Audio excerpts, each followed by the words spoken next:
home, you brag to all your crewmates and squadron mates about what you're going to do when you get home. I'm going to go home and get some tonight. You're lying through your teeth.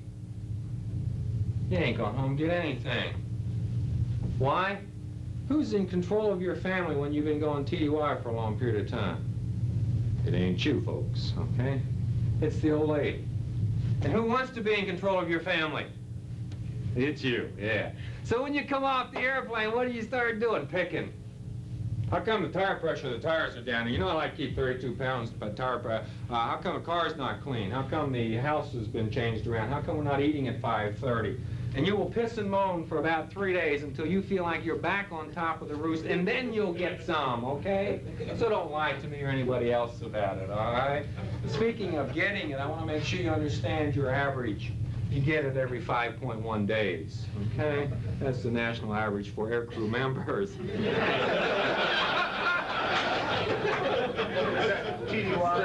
No, that's it all. So don't lie to me about how great you are. By the way, the national average for everybody else in this country is every 4.7 days. I'll put things in perspective, okay? You're a mission-oriented compartmentalizer. You put everything inside its own little compartments, and the reason being, and what makes you so doggone good at this job is, when you get into, let's say, the flying compartment, that's the only thing you're into. You don't have to worry about what the boss said, you don't have to worry about the wife or the husband said, the children are doing.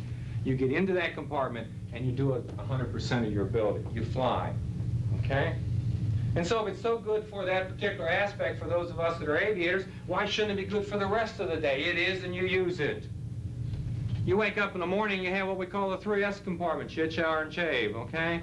You do something very, very set in the morning if you have a set routine set up. In other words, you're going to the squadron at 7 or 7:30. Then you get up in the morning, you do a biological function. Now, some of you all get up and get the paper and some coffee, and then you go in and sit down on the throne, and, you know, the king's on his throne now, you open up the paper. By the way, you have perfect control of your bowels. It's absolutely amazing job. It's time to crap in 3 seconds. Okay, and you all can do it for a certain period of time. That all's the same way. I don't know what it is. It's amazing for y'all. And you have a very set pattern in the morning. And then the second thing you'll do if you shower in the morning and use a straight razor, you will use the shower second. And you all shower the same way every day. And there are certain ways you go through your body. I won't discuss that, but there's very certain ways that you clean your body. And when you shave one way every day of your life. Every day of your life. First thing you do is you open up the medicine cabinet, you reach in there and you pull out the little shaver. Leg hairs, come here, bitch, I want to talk to you about this.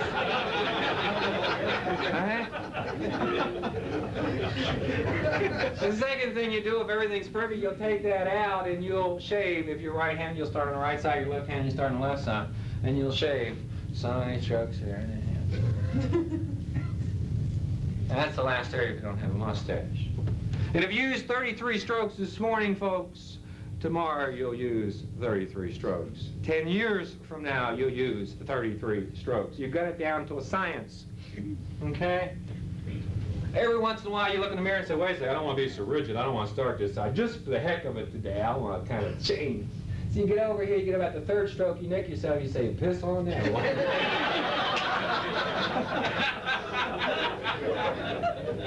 You say, now wait a second, all men do that. No. This was the interesting thing, as we were doing the professional groupings and looking at a lot of the professional men, bankers and doctors, etc. Yeah, they are very rigid about it. Well, we did some of the groupings that were, quote, non-professional, and it's a wonder some of those people don't cut their throats in the morning. You get in there, and every day is something different. It's a new experience for them, you know. But you all have a very, very set routine about the way you do it. You come downstairs from your 3S compartment, you sit at the breakfast table, and if your family's there with you, you know, let's say it's 6 or 7 o'clock in the morning, you hold court. That's right. Yeah. I mean, you're perfect. Golly, Mom, you got a perfect system set up for your life, and what's wrong with these clowns that you're raising up and this wife that you're married to? What's wrong with these idiots? They don't know how to run their life. And so we tell them first thing in the morning. Make sure, Jane, you get to the commissary. We're running out of cigarettes and some food here. And little Johnny, don't get in trouble at school today, because if you do, then Dad's going to have to beat your butt when you come home again tonight. And little Jane, make sure you have the dishes done tonight so we don't have a hassle with that. See, we're perfect, and we're trying to make our family exactly like us, God forbid, okay? But that's the way we see life. And it's one of the reasons why we have problems in life, because our family doesn't even want to be like us, okay? They don't want to come close in most cases. We drive to work, that's a special compartment. We work at a desk, that's another special compartment. And then we fly. Those of us that are flying, that's our very special compartment for aviators, okay? That's the reason why we're here for all practical purposes in this business. Most of us would never take some of this trash if we didn't enjoy something about that one particular aspect. And so we keep that sacred among all other compartments. That is the one thing that makes us tick, as I will explain to you later on. And then we have some other compartments. We call them the all other compartment. I call it the garbage pail compartment. And inside this we put things like our own mortality. If you've ever scared yourself, especially in an airplane, you're going to chunk in a little 5-gallon bag over your shoulder. And the reason why you're going to put it there is so that if you ever get in that same position again, you can reach back in that bag and pull it out and look at it before you really get to the final point. We do not like to look at our own deaths. We do not like to look at our short lifespans sometimes. If I asked you individually how long you're going to live, most of you will say about 93, 87. It's amazing how long you all think you really truly are going to live, because you're afraid to look at the death in its face. Now let's say we're flying along after we've scared ourselves before. We're getting into the same situation. We're in control. As soon as we get into that same situation again, just before we get to the hairy part, we're going to pause for one fraction of a second, reach back in the bag, pull it out. And we're going to look at it and say, yeah, the next thing I did the last time was I kind of kicked the right rudder and scared the piss out of me. I ain't going to do that again. No sirree, Bob. I don't want to scare myself, okay?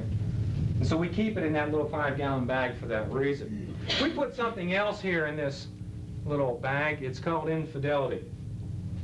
Oh my golly, don't talk about that. That's terrible stuff to talk about in front of a big group. No, I want to talk about it for a specific reason. I want to tell you what happens. This is not a morals lecture. This is a lecture about life. We're saying 3 things about if you're unfaithful to your spouse. Number 1, if you're not, don't start. Number 2, if you started, stop. And number 3, if you can't stop, we say one other thing. Why like a son of a bitch? Now, why would I say that? Why would I go about saying that? Remember, number 1, who you're married to. You're married to a controller. Number 2, as you go through your life phases, you change the way you look at the world. And what was good for me when I was 20 is a little different when I'm 30. And by the time I'm 35 and 40 and 45, then life is a whole lot different to me then. And all of a sudden, I might start having guilt feelings over those things that I was doing before. But once I get into a habit pattern, it's very difficult to break. And so finally, the guilt will build up, and I'm going to have to tell somebody my problems. Who am I going to tell my problems to? Let's go through the list again. Wing commander? Squadron commander? How about the psychiatrist? Heavens no. How about the priest or minister? Who are we going to tell our problems to if we're having problems over infidelity? Does anybody know? Or no, they already know it. The spouse. Because in your own viewpoint, that's the only person that can relieve the guilt. And finally, after this all happens over a period of years, you're going to walk home and you're going to walk in the house and say, honey, I got something to tell you. Last week I was out and this girl just happened to sit down on my lap. It just happened so fast. Boy, I'll never do it again. And the guilt is gone for a second. But don't be too much shocked when somebody says something like this to you. Remember who you're married to, a controller. And she says something like this to you because she knows where your kind of bad faults are, and that is your macho image. She knows that's a weakness for you. And she looks at you and she says, well, that's all right, my dear. You know, a lot of people have those problems. You see, I did it myself last week. My wife is screwing with you. It's all right for me, but it ain't for her, okay? My wife is screwing around, by golly. Well, I've been doing it for 10 years, you say. See, you're going to try to out-control her. And she says, no problem, the football team last month. She's going to beat you guys, okay? And she's going to crush your ego. She knows she can do it. And you're going to destroy her also.